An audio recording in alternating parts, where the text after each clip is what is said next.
정상회담 직전 문정인 대통령 통일외교안보특보의 워싱턴 발언이 한미동맹의 위기를 초래했다며 대서특필됐었습니다. 대통령 특보 문정인 연수대 특임교수 전화 연결되어 있습니다. 안녕하세요, 교수님. 안녕하세요. 네, 지난주에 저희가 연락드렸었는데 이제 정상회담 끝나고 인터뷰하겠다고 하셨습니다. 그렇죠? 네, 그리고 전 특보 자격으로 얘기하는 게 아니고 교수 자격으로 얘기하는 거니까 양해 바랍니다. 알겠습니다. 혹시 다른 질문 전에 저희 뉴스공장 들으십니까, 평소에? 예. 가끔 듣습니다. 가끔. 제가 왜 이런 말씀 드리냐면, 당시 그 발언 때, 그게 뭐가 문제냐고, 국내 매체 중에 거의 유일하게 첫날부터 제가, 옹호를 한 방송입니다. 그러니까 다른 방송에서는 안 할 이야기까지 오늘 좀 해주시길 부탁이 드립니다. 예, 감사합니다. 예. 네, 저희도 장사를 해야 되기 때문에. 다른 이야기 전에, 워싱턴에서 학술대는 그게, 언제 결정된 겁니까? 특보 대신 후에 결정된 건가요? 아니, 훨씬 전에 결정됐죠. 그리고 그건 지난 5년 동안 매년 해왔던 한미동맹에 관한 회의거든요. 그렇군요. 그러니까 제가 궁금한 건 이겁니다. 특보가 되기 전에 결정이 된 거죠? 물론이죠. 예. 예. 훨씬 전에 결정. 그러면 대선도 전에 결정된 건 몇 개월 전에 된 건가요? 대선 전에 결정이 됐죠. 정확하게 회의를 하기로 한 거는 작년에 합의를 본 거고요. 작년에요? 프로그램의 성격은 금년 1월 정도 됐기 때문에 대선 전에. 특보가 되신 후에 결정된 게 아니었다. 그렇군요. 그러면 그 학술대회는 국고로 가신 겁니까? 왜냐하면 나라 돈으로 가서 그런 말을 했다고 보수 언론에서 비판도 있었기 때문에. 아닙니다. 거기 이제 전직 외교부 장관, 통상교섭본부장, 그리고 현직 국회의원들은 사실상 외교부에서 지원해준 공공외교 지원사회 하나로 가셨고요. 그리고 저를 포함해서 교수 세 분은 동아시아 재단에서 여비 지원을 해줬죠. 그러니까 국고를 받고 간 것도 아니다. 이것도 사실관계가 틀린 비판이었네요. 자, 그럼 특보는 어떤 역할을 하는 겁니까? 대통령의 특보라는 게. 저는 두 가지로 봅니다. 하나는 대통령이 자문을 요청해 오는 거에 대해서 자문을 해주는 것. 예. 그게 제가 볼 때 제일 중요한 거고. 그 다음에 두 번째로는, 대통령이나 안보실에서 필요한 사항에 대해서 저에게, 특정한 임무를 줬을 때 그 임무를 수행하는 것. 두 가지로 이해하고 있습니다. 자문을 구하거나 또는 이런 일을 좀 해달라고 했을 때, 도와주신 역할. 그러면 네, 그 대가로 급여를 받으십니까? 급여 없습니다. 급여가 전혀 없어요? 네, 급여도 없고, 아직까지 활동비도 없던데요. 국고 지원을 한 것도 아니고, 급여를 받는 것도 아닌데, 그럼 그거 왜 하십니까, 그거? 아니, 저는 문재인 정부가 성공적으로 잘 됐으면 하는 마음에서요. 그래요? 세상이 꼭 무슨 보상을 받고 일만 하는 것은 아니지 않습니까? 그러니까 그렇긴 한데요. 정부에 도와주고 싶으니까. 예. 그렇긴 한데 이제 그 행사도 특보로 가신 게 아니고 국고로 가신 것도 아니고 또 특보 활동에 급여를 받거나 활동비를 따로 받는 것도 전혀 없다. 그러니까 이게 학자 개인 자격으로 발언했다는 게 이게 틀린 말이 아닌 거군요. 물론입니다. 왜냐면 제 본업은 교수니까요. 제 그 본국도 대학에서 나오는 거고, 그리고 특보라고 하는 것은 비상근 직책으로서 대통령 위촉을 받은 거거든요. 그래서 대통령을 도와주는 거니까. 근데 한국 언론에서 그냥 우리 그 특보라고 하는 자리를 너무 과도하게 평가를 해주셔서 제가 갑자기 예기치 않게 상당히 중요한 사람이 됐죠. 나라를 자주우지하시는 분이 됐는데, 그러니까 이게 비상근 명예직 정도 되는 거군요. 그렇게 이해하시는 게 정확할 겁니다. 일단 잠깐 사실관계 먼저 짚어봤고요. 방금이라 하면 표현이 그렇습니다만, 바로 전에, 방미, 이 정상회담이 끝났기 때문에 우선 이 정상회담 결과는 전문가로서 어떻게 평가하십니까? 전반적으로. 저는 아주 기대 이상으로 성공적이었다고 봅니다. 어떤 점에서 그렇습니까?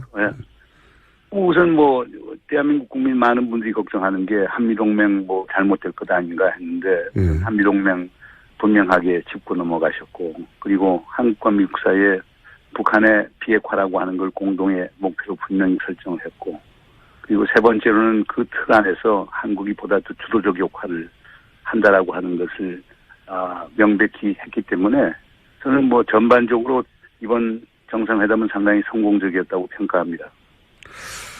이런 표현을 하셨어요. 예, 정상회담 전에 문 대통령, 트럼프 대통령은 음양의 조화를 이루어서 성공적이 될 것이다. 이렇게 표현하셨는데 이게 어떤 의미입니까? 뭐 트럼프 대통령은 상당히 공세적인 분 아닙니까? 예. 반면에 우리 문재인 대통령은 상당히 차분하고 진지한 분이고 저는 처음부터 그렇게 봤습니다. 이런 성격이 가령 저 자신도 상당히 공세적인 사람이거든요. 제가 좋아하는 분들은 또 상당히 차분하고 진지한 사람을 또 좋아하거든요. 그러니까 그런 점에서 문재인 대통령과 트럼프 대통령 사이에 음양이 조화가 있을 수 있다라고 봤던 거거든요. 이번에 근데 특히 트럼프 대통령은 상당히 자기 자신을 절제하면서 우리 문재인 대통령을 아주 정중하게 대한 것 같아요. 뭐 이유는 간단한 것 같습니다. 뭐 트럼프 대통령 입장에서도 이번 정상회담이 성공적인 걸 원했기 때문이죠. 왜냐하면 그동안 이제 우리 트럼프 대통령이 동맹국들에 대해서 상당히 그 어려운 시간들을 주는 사례가 있곤 했었는데 그거에 대한 또 미국 국내의 비판도 있고 했기 때문에 가급적 문재인 대통령과의 정상회담을 성공적으로 이끌겠다라고 하는 본인 스스로의 의지도 있었다고 봅니다. 알겠습니다. 정상회담이 진행되는 걸 보시면서 그리고 이제 공동성명에 포함되는 내용들이 사실은 교수님이 주장했던 바들을 그 정신을 담고 있는 거 아니겠습니까? 그래서 뭐랄까요? 정상회담이 끝나고 나서 커봐라 내 말대로 됐지 이런 생각 하셨을 것 같아요. 그렇습니다. 뭐 가장 제일 중요한 거는 네. 그동안 그 한미동맹이 이제 미국이 한국에 대해서 일방적으로 베푸는 시해동맹으로 이해해왔거든요. 네. 근데 저는 무사히 호해동맹으로 변화해야 된다고 주장을 한 바가 있습니다. 그런데 그와 관련해서는 가령 연합방위를 하는데 한국이 주도적 역할을 한다. 그리고 그것을 위해서는 전시 작전 통제권을 반환한다. 이건 뭐를 얘기하느냐면 연합방위에 있어서 한국군이 주력군이 되고 미군이 지원군이 된다는 그런 개념이거든요. 네네. 이건 이제 동맹이 정상화가 되는 거겠죠. 그렇지 않습니까? 주한미군 사령관 27,000명 갖고 있는데 그런 사령관이 65만에 대해서 작전 통제권을 갖는다는 것은 아무리 봐도 그건 비정상이거든요. 뭐 그런 것도 의미가 있고 특히 제가 역점을 두는 거는 우리 한반도 평화체제를 구축하는데 한국이 좀 주도적 역할을 해야 되지 않느냐. 그런데 그것도 공동성명에 들어가 있어서 그런 점에서는 제가 생각한 대로 많은 게 이루어진 것 아닌가 이렇게 생각합니다. 이건 어떻게 보십니까? 공동성명이 발표되는데 이제 7시간이나 걸렸다. 이 대목은 어떻게 해석하십니까? 왜 어떤 이유로 7시간이 걸렸고 이 의미를 좀 해석해 주십시오. 7시간이 걸린 이유에 대해서. 아마 그건 그 공동성명을 작성하는 데는 그 NSC하고 예. 국무부가 상당히 관여를 했을 거고 그다음에 이것을 사실 정치적으로 최종화시키는 것은 비서실장을 통해서 백악관의 이제 메인스트림 스텝들이 이제 봐야 되는 거라고 저는 보거든요. 예. 그렇기 때문에 그 절차, 그 비서실장 검토와 같은 그 절차 때문에 시간이 걸린 것이지 뭐 무슨 특별한 다른 의미가 있는 건 아니었다고 봅니다. 특히 이제 공동성명에 아마 트럼프 대통령 같은 분은 한미 FTA 같은 것을 꼭 집어넣고 싶어 했겠죠. 예, 예. 이제 그런 것들이 뭐 공정무역이라고 하는 그런 아주 완화된 표현으로 나왔는데 아마 그런 거에 대한 조율 같은 것이 백악관 내에서 있었던 것 아닌가 이렇게 추정이 됩니다. 그리고 중요한 거는 백악관은 아직 그 전반적인 제도적 장치가 잘 안착이 된 것 같지가 않습니다. 그렇기 때문에. 왜 그렇습니까?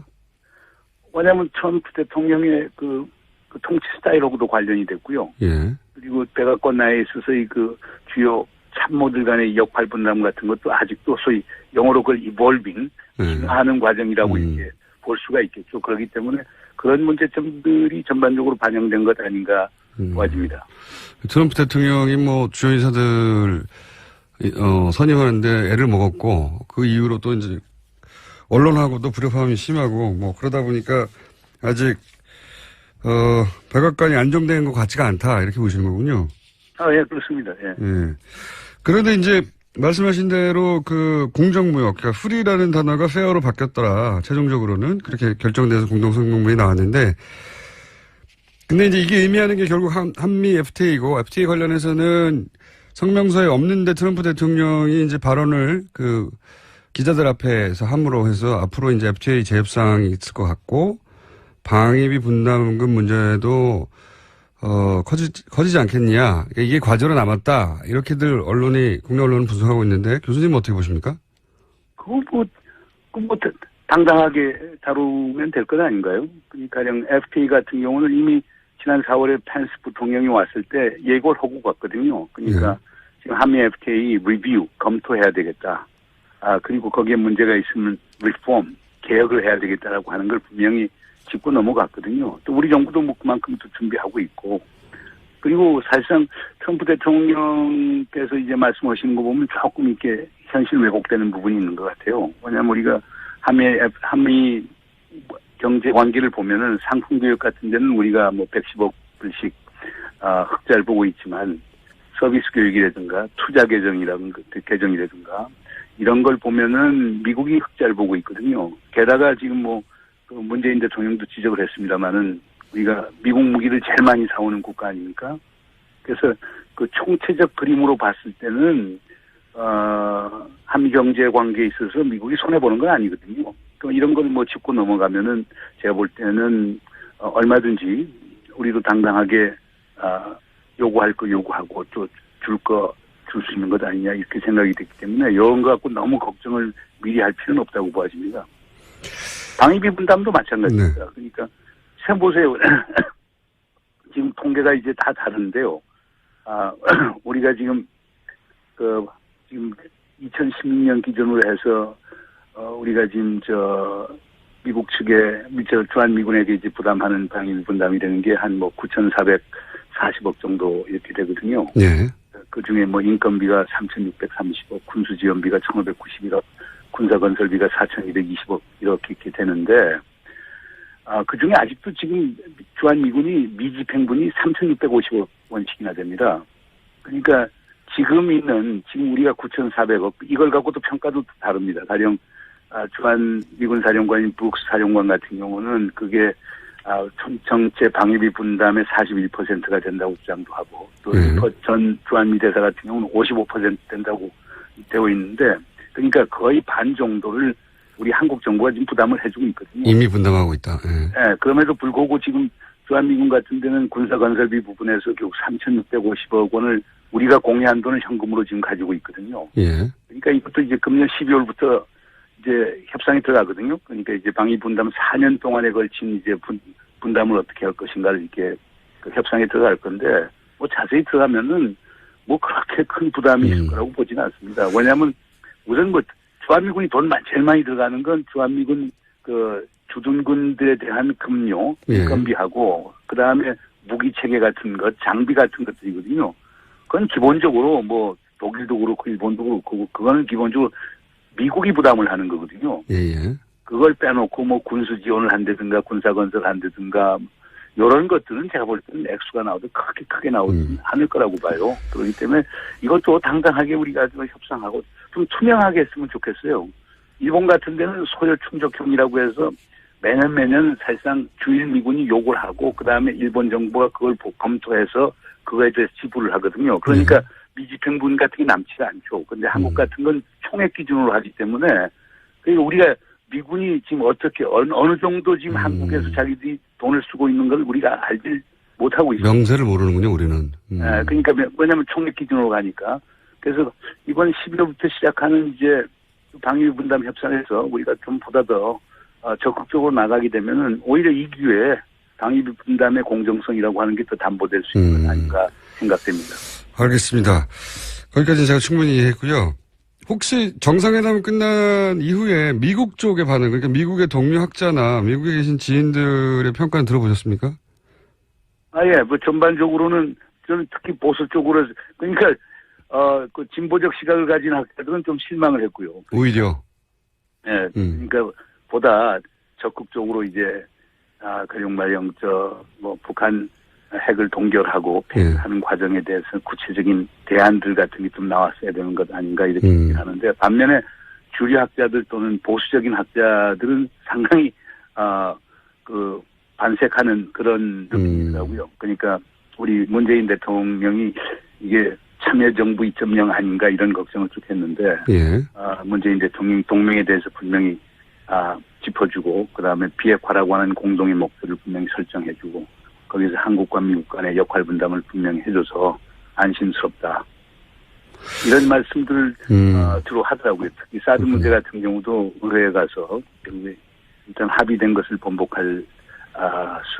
번복하지는 않는다. 그러나 하여간 대한민국의 법 절차에 따라서 환경영향평가는 받아야 된다. 이렇게 얘기한 것도 상당히 그쪽에서 긍정적으로 보더라고요.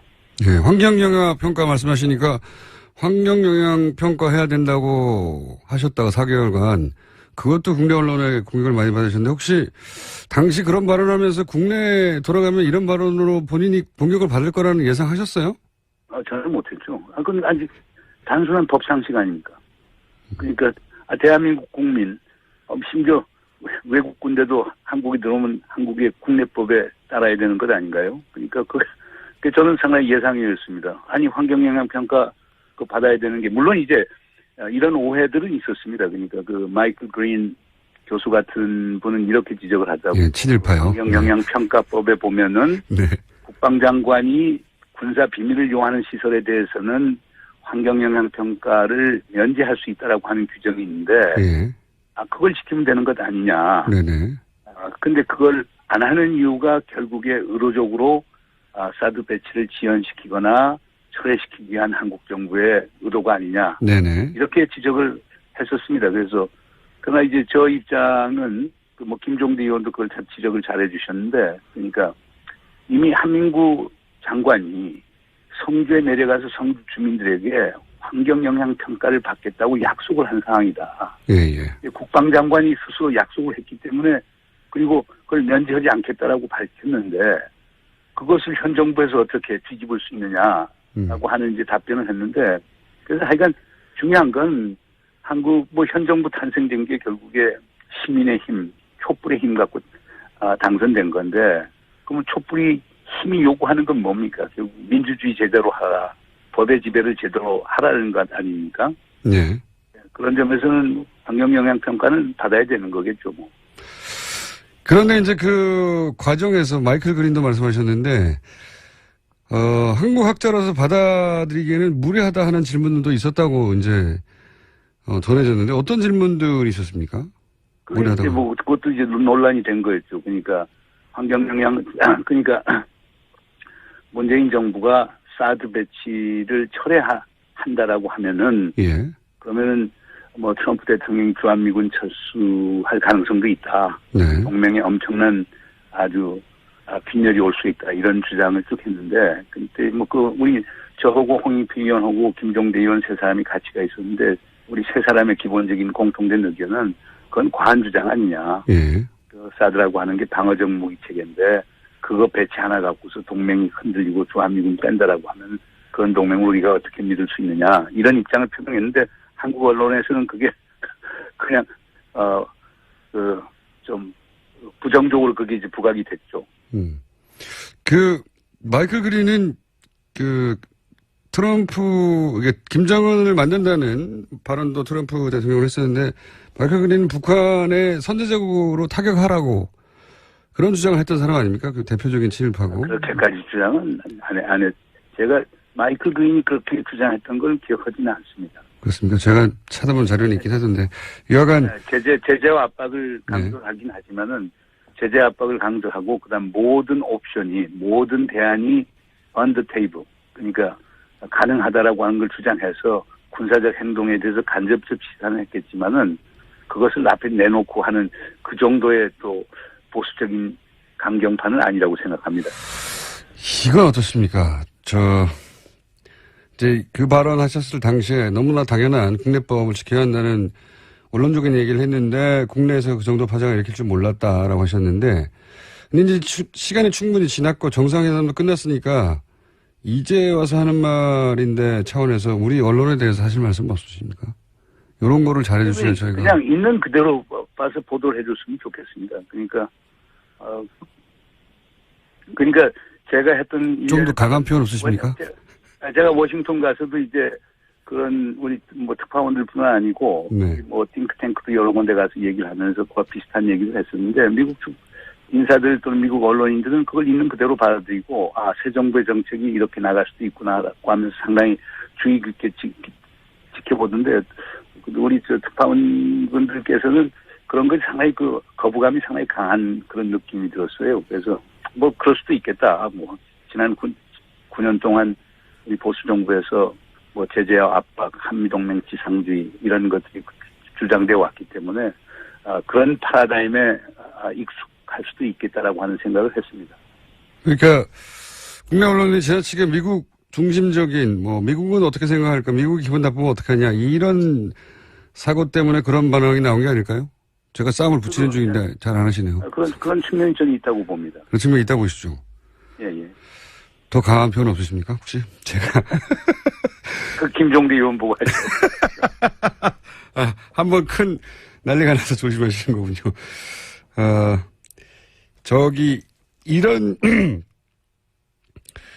이런 부분 없으십니까? 이 정상회담에서 이건 다뤄졌어야 되는데 좀 아쉽다. 글쎄요, 제가 볼 때 공동성명 6개 항을 보면은 다룰 것 다 다루지 않았느냐. 사드 문제 같은 경우 왜 들어가지 않았느냐고 얘기했는데 사실 사드 문제가 우리 언론 같은 데 상당히 크게 대두가 되고 그랬지만 사드 엄격한에서 그건 무기체계 하나지 않습니까? 네. 그 말도 하셨죠. 그건 실무에서 논의하면 되는 거거든요. 이거 정상회담에서 논의할 건 아니니까. 그래요? 저는 그렇게 생각합니다. 왜냐하면 물론 사드 문제가 지금은 아주 높은 수준의 상징성을 갖고 있는 건 분명한 사실입니다. 그럼에도 불구하고 그건 무기체계고 그건 실무 수준에서 논의하면 되는 것이기 때문에 이게 정상회담의 주요 쟁점으로 부각이 돼서 그게 정상회담의 성공과 실패를 가늠하는 그런 아젠다가 되는 건 바람직하지 않다고 저는 생각했습니다. 실제 그랬습니다. 대통령 간의 주요 아젠다는 아니었던 것 같습니다. 얘기를 나누는지 모르겠지만. 그렇습니다. 예. 이번 사드 문제는 빼줬죠. 그러니까요. 자. 가령 예를 들면서 개성공단 재개라든가 금강산 사업 재개 같은 것도 다 빠졌거든요. 네. 정상회담은 일단 하기로 결정을 하면은요. 그게 성공적이어야 하기 때문에 서로가 불편하고 그것 때문에 정상회담이 결렬이 된다라고 하는 그런 의제들은 가급적 빼는 게 국제외교의 기본 상식이거든요. 알겠습니다. 정상회담은 그걸 그냥 따랐다고 생각이 됩니다. 교수님 스튜디오에 한번 나와주십시오.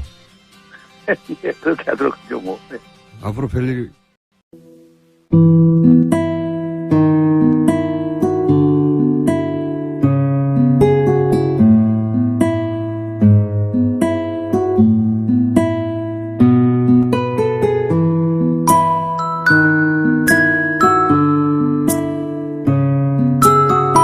성공적으로 잘 됐으면 하는 마음에서요.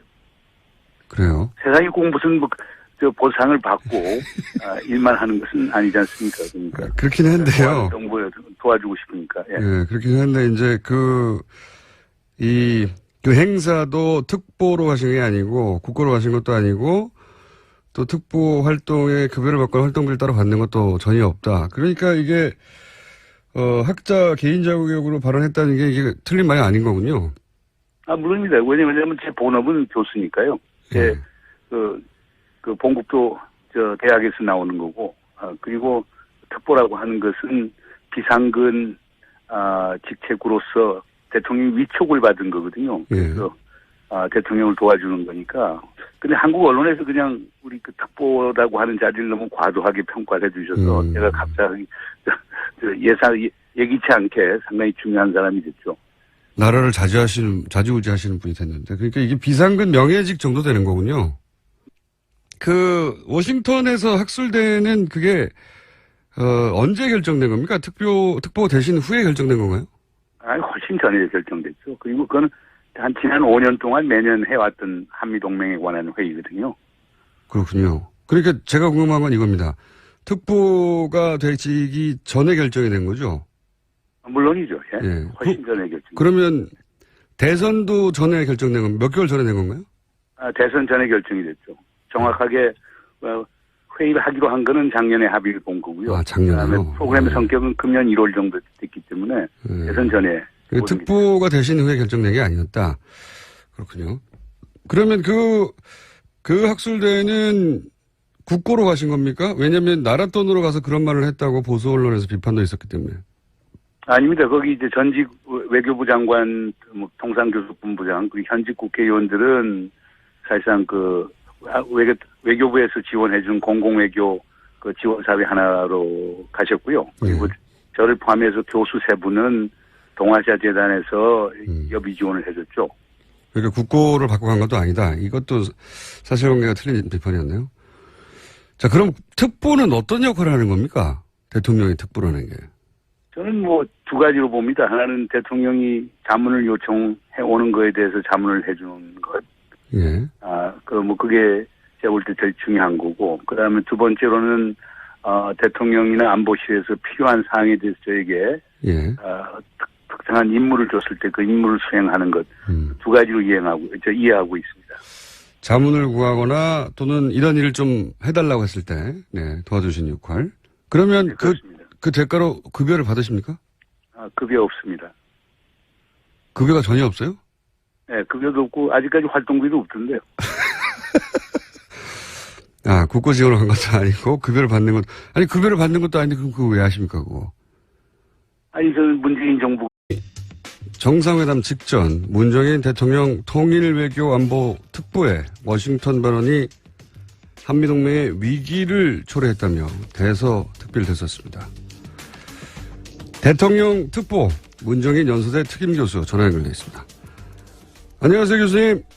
안녕하세요. 네, 지난주에 저희가 연락드렸었는데, 이제 정상회담 끝나고 인터뷰하겠다고 하셨습니다. 그렇죠? 네, 그리고 전 특보 자격으로 얘기하는 게 아니고 교수 자격으로 얘기하는 거니까 양해 바랍니다. 알겠습니다. 혹시 다른 질문 전에 저희 뉴스공장 들으십니까, 평소에? 예. 가끔 듣습니다. 가끔. 제가 왜 이런 말씀 드리냐면, 당시 그 발언 때, 그게 뭐가 문제냐고, 국내 매체 중에 거의 유일하게 첫날부터 제가, 옹호를 한 방송입니다. 그러니까 다른 방송에서는 안 할 이야기까지 오늘 좀 해주시길 부탁이 드립니다. 예, 감사합니다. 예. 저희도 장사를 해야 되기 때문에. 다른 이야기 전에. 그렇게 이해하시는 게 정확할 겁니다. 일단 잠깐 사실관계 먼저 짚어봤고요. 방금이라 하면 표현이 그렇습니다만, 바로 전에, 방미, 이 정상회담이 끝났기 때문에 우선 이 정상회담 결과는 전문가로서 어떻게 평가하십니까? 전반적으로. 저는 아주 기대 이상으로 성공적이었다고 봅니다. 어떤 점에서 그렇습니까? 우선 대한민국 국민 많은 분들이 걱정하는 게 한미동맹 잘못될 것 아닌가 했는데 한미동맹 분명하게 짚고 넘어가셨고 그리고 한국과 미국 사이에 북한의 비핵화라고 하는 걸 공동의 목표로 분명히 설정을 했고 그리고 세 번째로는 그 틀 안에서 한국이 보다 더 주도적 역할을 한다라고 하는 것을 명백히 했기 때문에 저는 전반적으로 이번 정상회담은 상당히 성공적이었다고 평가합니다. 이런 표현을 하셨어요. 예, 정상회담 전에 문 대통령, 트럼프 대통령은